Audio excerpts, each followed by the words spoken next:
Hey, what's up, you guys? It's Simon. Welcome back to my channel. So first thing I do want to say is I'm sorry if you're hearing like a very loud echo. I am filming in a different space than usual. It's a lot emptier than my normal filming space. So if you hear that, sorry about that. Hopefully this audio isn't too dreadful. But anyway, today's video is actually very special to me because it marks the anniversary of my 3rd year on YouTube. It's also, of course, as you probably guessed, a recreation of my very first speed paint and first video.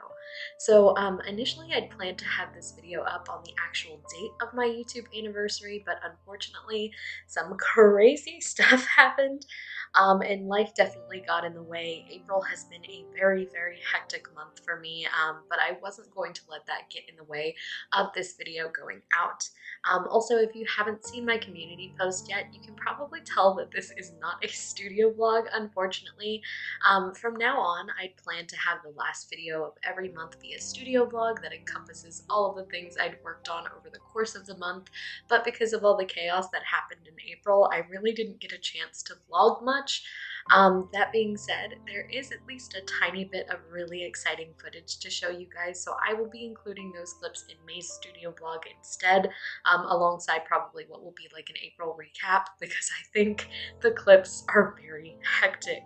One more side note before we get into the actual video, since there isn't going to be a studio vlog this month, I do want to mention that March's Patreon rewards will be going up on Etsy very soon on April 30th.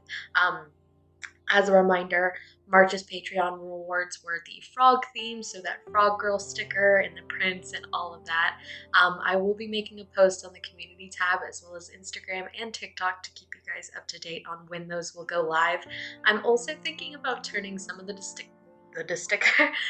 sticker designs for Patreon from previous months into t-shirts in future months as well, on my Threadless shop. So if you guys are interested in seeing any of those designs, whether they were the prints or the stickers or the downloads, anything like that, if you're interested in seeing that on any sort of apparel or merchandise, please let me know and I will be sure to put those up on the Threadless at your guys' suggestion.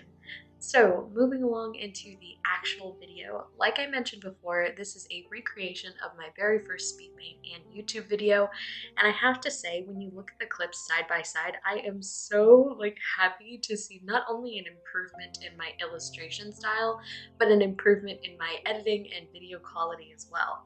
When I first uploaded that speed paint, I was so excited about it. I remember thinking it was like the best thing that I've ever made and that it was like so on par with all of the other speed paint YouTubers when I had posted it, and looking at it in the fuzzy capture quality now is weirdly nostalgic, but also it's kind of a reminder hey, that looks a little busted. You uploaded that? So it's really funny to see just how far I've come on this channel, and how far we have all come as a little community.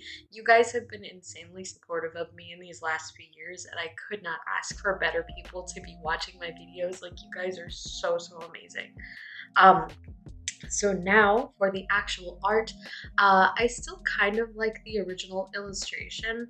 While I think my painting style and anatomy has changed quite a bit since then, I think as a standalone piece it still looks really nice. It's one of the fewer pieces that I don't look back on and cringe both internally and externally.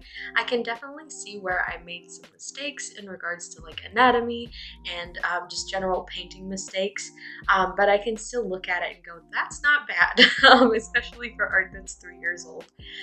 The color scheme, in my opinion, is very cute and definitely reminds me of spring, which is what I was partially going for, so I definitely wanted to keep the color scheme somewhat the same in the newer illustration. As for the rest, there was quite a bit I ended up changing. I made her hair a bit wavier and made sure to include her other ear poking through her hair rather than having it completely covered like it was in the original. I also decided to move the florals in the illustration illustration as well.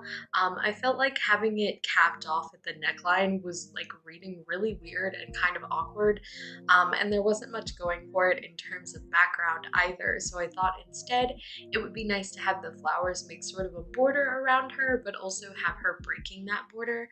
I've been really into the idea of like characters breaking out of a background, if that makes sense. Just using like general like geometric shapes and then having the characters go outside that border has been a really nice look that I've been going for with backgrounds recently. And then since I still didn't want her to have like that weird sort of cropping at her neck, I decided to move it down to her shoulders instead. And give her like this flowy maiden style fantasy top with these like ruffled bodice and flowy sleeves. And one thing that I can say that I definitely struggled with on this was the face and keeping her expression similar to the original. I can't remember what mood I was going for, so trying to emulate it was pretty difficult for me, and I still am not quite sure if I captured that same sort of expression. Expressions have been very difficult for me lately.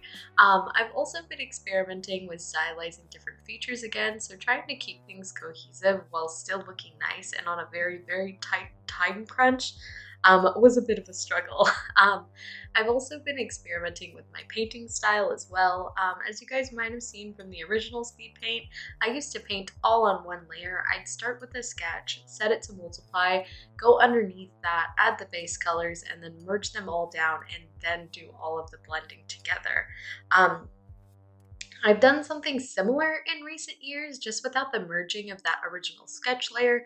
So rather than blending everything all on one layer, I sort of do things split up. I'll do the skin, put the base colors down, blend it, then the hair, and so on, and then merge it all down together.